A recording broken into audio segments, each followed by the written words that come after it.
Ladies and gentlemen, famous Dorothy is courtesy of Megan Maham introduction, and we here at the art expo. And this lady is obviously Dorothy. Let me show to you. That is her work, so you can see, and the paintings in the back. Those leaves is done by Dorothy. Dorothy, tell us a little bit about you. I was actually born on the Native American reservations in Montana. Yes. I spoke to you from Chicago. No, Diane's from Chicago. I'm from New York. New York. I see. Yes. I moved here in 1997 to work in the art world. Tell me about those leaves. What they are about? Why leaves? Because I love nature. I grew up in trees. And I decided several years ago to do this study of leaves. The leaves you see in the pictures are watercolor, and the background is metallic acrylic. I paint the leaf first, and then I do the background. And after finishing the background, I go back with what we call a dry point with the watercolor. So it's very dry to re-edge everything and to put in the details. People who purchase this kind of art, what's the demographic? Is that also folks who care for nature, or it's a younger demographic, older folks? Most of them are Asian.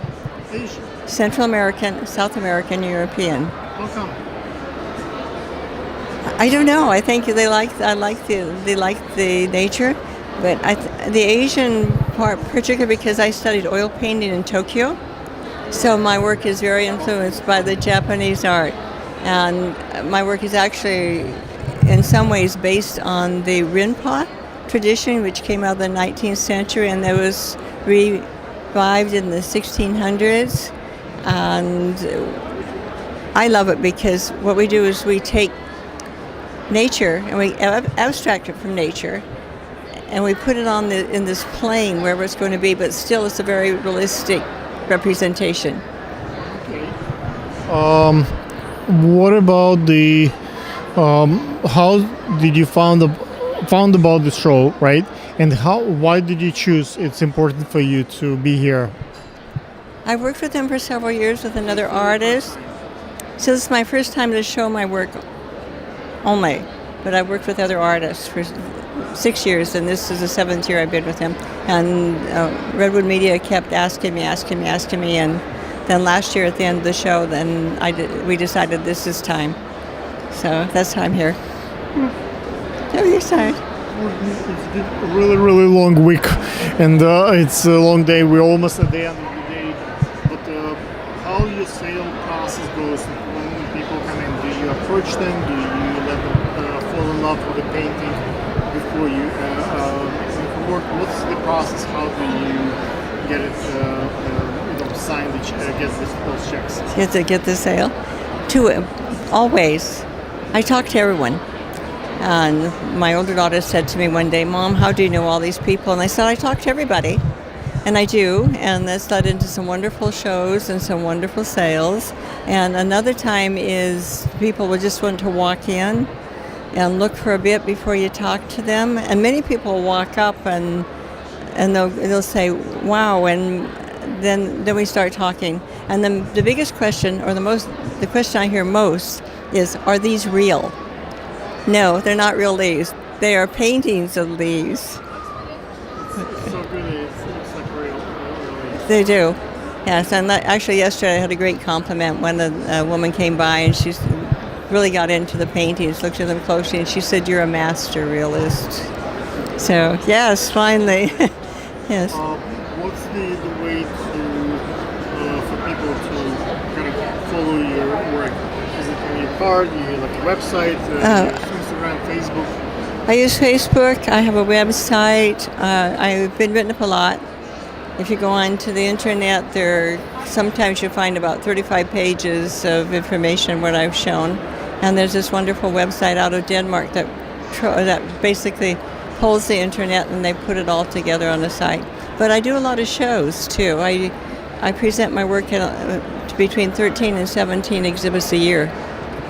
Yes. You keep You're still being busy with creating new work and constantly showing I do, yes. I actually work in Megan does a lot of shows at the library, like I do also.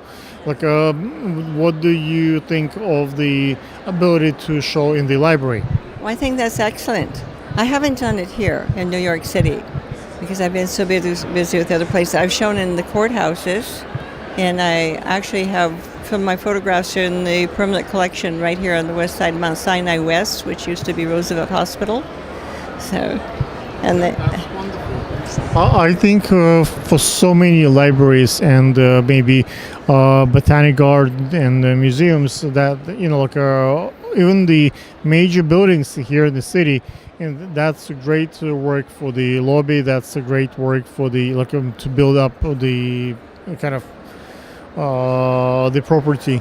So with this kind of work, I think that would definitely be like Megan liked to say delightful work. That's her favorite word, I believe. oh, that's excellent. We just participated in the show in MoMA in February. I'm a co-founder of Fountain House Gallery right here on West 48th Street and 9th Avenue. And it's for members of Fountain House, adults suffering from mental illness. And Fountain House helps them get back into society. And they found they had a large number of very talented people, and I got pulled into that in 1999. The gallery's been open since 2000 now. So, but that's one of the major ways I have contact. Ladies and gentlemen, if you like this kind of work, we certainly can follow. Let me show you one more time the website. Okay, can you see? Thank you. Cut.